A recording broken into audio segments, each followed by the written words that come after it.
All right, guys, this is the film room, and we're going to go back to past weekend. Michigan on the road versus Penn State. How about this? In the second half, Sharon Moore said, we're going to get back to doing what we do, which is running the ball.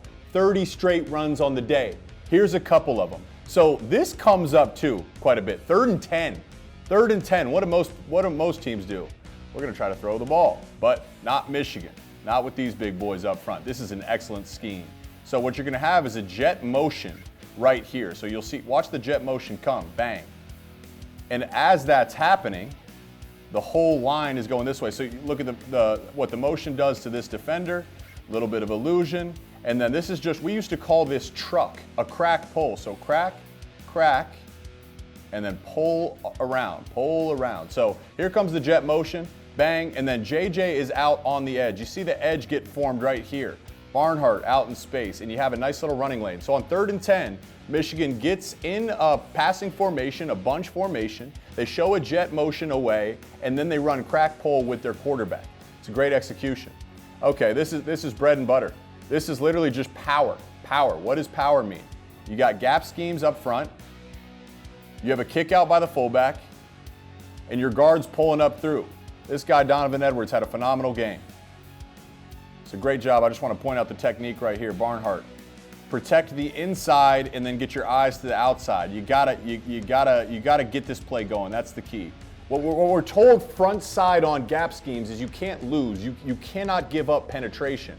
Why? Because the puller needs space to go kick guys out. So there's the line of scrimmage, and there's the Mays jerseys, or the white jerseys, Mays pants going downfield. Donovan's taught to press this. This is an A-gap run. But what you'll see is this thing open up backside. So here it is. Ball gets snapped. There comes the puller. Bang. Press, press, press. And then there's the burst by Donovan. He's got that extra gear. He's got that extra gear. Loving it. Came all the way back around to it. Now, this isn't a run, but it might as well be. Sharon Moore did a great job. Here you go. 3rd and 8. 3rd and 8. This is kind of a jet motion with the #1 receiver for Michigan, Roman Wilson's going to get out there. And Manny Diaz, this is the Manny Diaz staple. All these guys at the line of scrimmage, all these guys standing at the sticks. So here goes the jet motion. That's going to widen Caden King. Manny's coming. Manny's coming.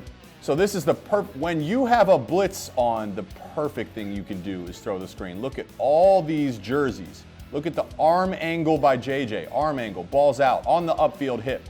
Great job. So ball's on the upfield hip. And then what you have is you have 1 for 1, 2 for 2, 3 for 3, and an extra guy, Keegan, pulling around. So there it is. Watch it unfold. Really nice cut, up through the hole, and you're cooking. And you're cooking. All right, this one right here. Now, this to me looks like a play we call duo or drill. Duo or drill. Some may think it's zone because there's no pullers. All duo and drill is it's called power without the puller. So it's a gap scheme downhill. You got 1 for 1 there. You got 1 for 1 there. Center, left guard, double team, back. Okay? Then you got your tackle down. If you can get it up, 1 for 1, 1 for 1. So you got hat for a hat everywhere. Cannot give up penetration. Little bit of color in the hole, but what you see is a nice wall get built. And what you have is Blake Corum, who, as he's getting this handoff, notice there is no contain outside. So watch the bounce cut, the jump cut. Bang, power without the puller, jump, and then it's a foot race. Someone told me he wasn't healthy. Not so fast, sweetheart. Look at the film. I mean, that's burst. I think I saw him get up to about 21 miles an hour on the tape. That is damn good. That is damn good. They're playing good ball right when you need it most. Not every play is going to be perfectly blocked. So it looks to me like they're going to try to bring Colston in on a jet motion to have him pull. Okay? Penn State's running a little bit of games. They're going to do some funny stuff in here. Barnhart just swab the hole. And then we call this taken 2 on the backside. So the tight end, let's widen the widest. But since the run's going this way, this is the most dangerous. So A.J. Barner, widen the widest, and then climb. Watch the timing of this. Barnhart swabs it. A.J. Barner up. Donovan has the burst. Defense is too far upfield. Press it, foot in the ground. And then there's the burst once again. There's the burst. And I forgot to mention that. 3rd and 11. 3rd and 11. Not a lot of teams confidently get in 3rd and 11, 3rd and 10, 3rd and 9, 3rd and long situations, just hand the ball off. Not a lot of teams do that. Michigan feels they can do that in these big games. They get back to themselves.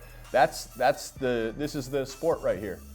Sometimes you're on the right side of it, sometimes you're on the wrong side of it. That's a frustrating side. Situational football is an underrated play here in the game. 4th and 1. Look at the score. Michigan's up 5, down in the red zone, going to score. Boy, would a stop be big for Penn State, and guess what? They got this thing bottled up. Extra defenders everywhere. You got 2 extra defenders everywhere, so watch what JJ does. Climb, climb, climb. He's got his eyes. Where's the sticks? Where's the sticks? Puts his foot in the ground. Right up through. Right up through. What's elevated Michigan to the next level is that guy right there, number 9, J.J. McCarthy, playing as good as football as any Michigan quarterback I've seen in a very, very long time. He's playing great, great football. Okay, let's get to it right here. Michigan up 8 late, driving.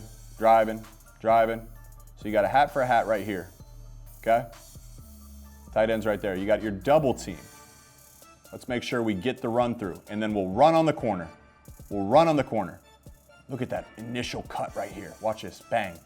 All right, Keegan, you got the run through Abdul Carter, and then there's the hole that gets formed. And if you hesitate as a corner, what the tough part with aggressive defenses is you don't have levels. If you're sitting right here, you're probably gonna make that play. But when you're at the line of scrimmage, there's your wall. This is your only insurance. If you can break through that wall, you're behind enemy lines. There's pros and cons to the aggression. So there goes the aggression. Abdul Carter on the run through. This is a run blitz. Keegan swabs him up. Bang. Nice cut by Blake. Great burst. 4th quarter. Sayonara. Look, the way these guys performed this past weekend is, regardless of anything, is you have to acknowledge the fact that this is a damn good team and they care about one another and they love one another. And in terms of on-field performance, the maturity and the way they went on the road to one of the toughest environments in college football is extremely impressive. Blake Corum had blood dripping down his face at the end of the game. You get so few opportunities on the field and fewer still when it comes to these big top 10 matchups. Michigan won the day and they did it behind their bread and butter, getting back, getting their hands dirty, and running the football. We'll see you next week.